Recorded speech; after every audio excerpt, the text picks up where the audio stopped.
साहिल की शादी को 10 साल हो गए थे। उसकी पत्नी सीमा बहुत ही सुंदर और सुलझी हुई महिला थी।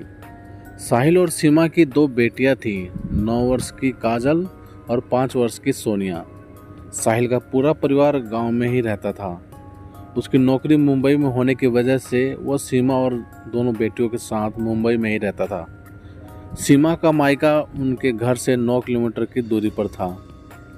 साहिल को सीमा का मायका जाना बहुत पसंद नहीं था, इसलिए सीमा अपने माता पिता और भाई भाभी से कभी कभार ही मिल पाती थी। सीमा घर के कामों में तो निपुण थी ही, साथ ही साथ ऑनलाइन काम करके वो अच्छा कमा लेती थी ताकि बच्चों को अच्छा भविष्य दे सके और घर का सारा भार अकेले साहिल के कंधों पर ना पड़े। बावजूद इसके साहिल की आदतें कुछ अजीब सी थी। उसका सामना जब भी किसी सुंदर लड़की से होता था, वो उसकी ओर आकर्षित हो जाता था और उस लड़की के साथ छेड़छाड़ करनी शुरू कर देता था।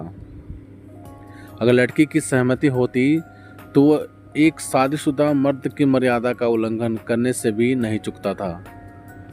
उसे अपनी इस बात के लिए कोई ग्लानि भी नहीं होती थी।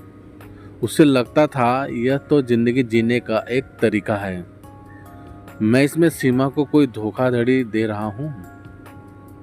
शीतल को उसकी कुछ आदतों के बारे में पता था, जिन्हें बदलने के लिए वो साहिल को समझाती थी, पर साहिल उसे यह कहकर टाल देता था कि मैं किसी और से थोड़ी शादी करने जा रहा हूँ। सीमा अपने संस्कारों से बंधी ये सोचकर चुप हो जाती थी कि अगर उसने साहिल के खिलाफ कोई कदम उठाया तो उसकी बेटियों का क्या होगा।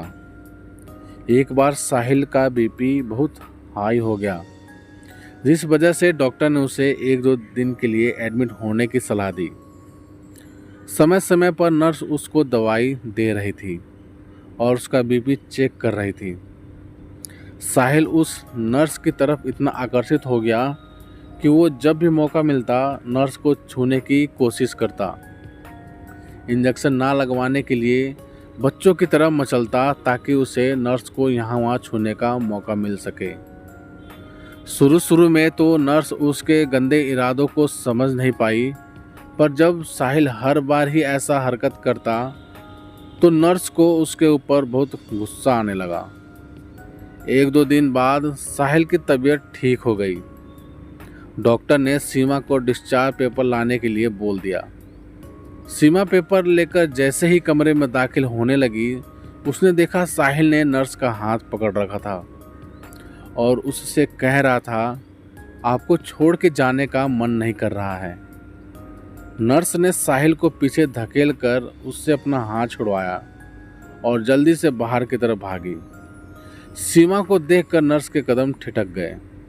सीमा नर्स का हाथ पकड़कर उसे साहिल के बेड के पास लाई और साहिल को फटकारते हुए बोली, शर्म नहीं आती आपको? डॉक्टर और नर्स इंसान के लिए भगवान की तरह होते हैं, पर आप तो इस छोटी सी मासूम बच्ची को भी गंदी निगाह से देखने से बाज नहीं आए। आपके लिए हर स्त्री आपका मनोरंजन करने का साधन मात्र है।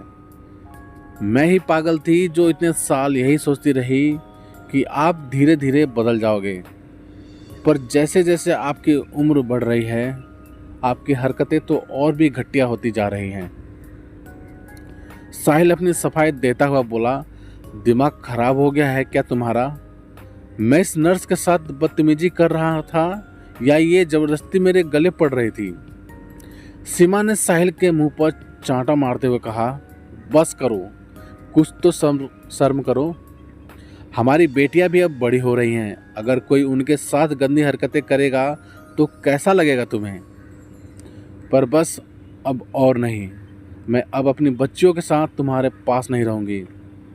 क्या पता कल तुम उनके साथ भी कुछ गलत कर बैठो।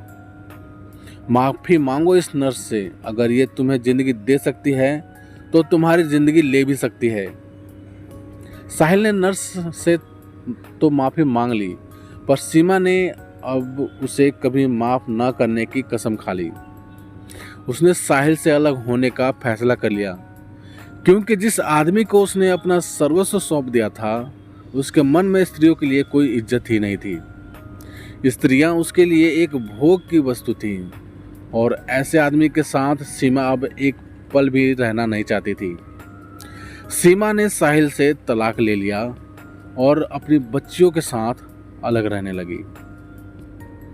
तो दोस्तों, आपके हिसाब से सीमा ने जो किया वो सही किया या गलत, प्लीज़ कमेंट करके हमें ज़रूर बताना। यदि ये कहानी आप सभी को पसंद आई हो तो लाइक करना, शेयर करना और चैनल पर नए हो तो चैनल को सब्सक्राइब भी ज़रूर कर देना।